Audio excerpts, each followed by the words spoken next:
In 1963, a man living in rural Turkey swung a sledgehammer into his basement wall. His chickens kept disappearing into a mysterious crack, and he wanted to know where they were going. When the dust settled, he found himself staring into total darkness. He expected to find a small foxhole or a natural cave. Instead, he had breached a meticulously engineered abyss, carved entirely by human hands. This cross-section reveals the true scale of what lay behind that wall, an 18-story metropolis plunging 85 meters directly into the earth. Complete with living quarters and livestock pens, this subterranean complex was capable of sheltering 20,000 people at once. You can look at these ancient Hittite-style relief carvings and see why archaeologists still debate its origins. Some researchers argue early Christians built it to hide from the Romans. Others point to the Phrygians. But evidence suggests the Hittites may have initiated this massive excavation over 4,000 years ago.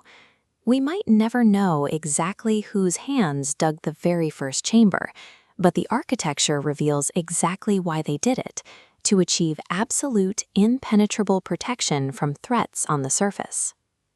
Looking at this wide aerial of the Cappadocian landscape, you are seeing the geological cheat code that made this city possible. The region is composed of volcanic tuff, a specific type of compressed ash. It is soft enough to easily scrape away with hand tools, but it hardens rapidly upon contact with the air, creating highly stable, load-bearing walls. That stability allowed the builders to focus entirely on defense, starting with the city's vulnerable entrance points. They carved massive 1,000-pound rolling stone doors on sloped tracks, rolling shut only from the inside. Notice the central hole. Defenders positioned behind the stone used this opening to fire arrows into trapped invaders on the other side. With a single push, a vulnerable tunnel transformed into an impenetrable blockade. And because every single floor had its own dedicated stone door, the residents could seal off the city level by level. The people who fled down here rarely stayed for just a few days.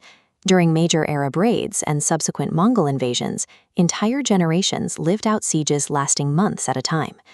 Look closely at this carved chamber. That large circular stone is a communal wine press.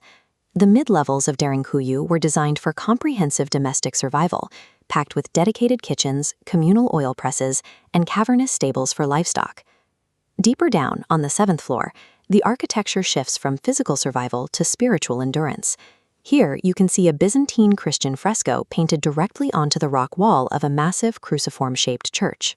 During severe periods of Roman persecution, early Christians utilized this specific space to quietly practice their faith and educate their children. Derinkuyu functioned as a complete, self-contained society. The builders engineered a space that protected both human life and human culture in total darkness. But putting 20,000 breathing humans and a herd of livestock 85 meters underground creates an immediate existential threat: toxic carbon dioxide buildup. If you look straight down this square carved shaft, you are staring at the solution. The engineers cut 52 of these massive vertical ventilation channels straight down from the surface.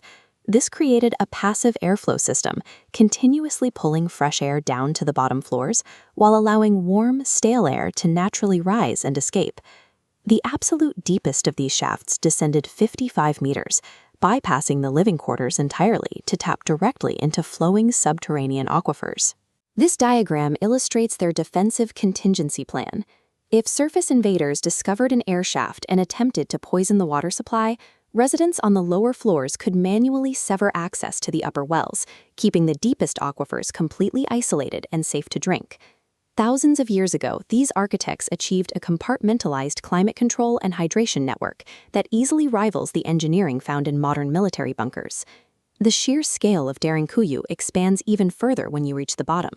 Hidden in the depths is a secret 9-kilometer tunnel that connects directly to an entirely different underground city called Kaimakli. Here on this map, you can see that Derinkuyu is just one node. Archaeologists have discovered over 200 interconnected subterranean cities sprawling across the Cappadocia region, acting like a massive hidden root system. This vast network remained active until 1923, during the mandatory population exchange between Greece and Turkey. The Cappadocian Greeks, who had relied on the caves for centuries, were forced to leave their ancestral home. They rolled the great stone doors shut for the final time, and the city fell completely silent. Today, those same corridors are electrically illuminated. The silent abandonment ended in 1963, and now modern tourists walk freely through the exact halls that once shielded tens of thousands of desperate refugees. We walk over solid ground every day, assuming we know exactly what is underneath us. Derinkuyu proves that human ingenuity can carve entire worlds out of the darkness, leaving us to wonder how many other histories are still hiding right beneath our feet.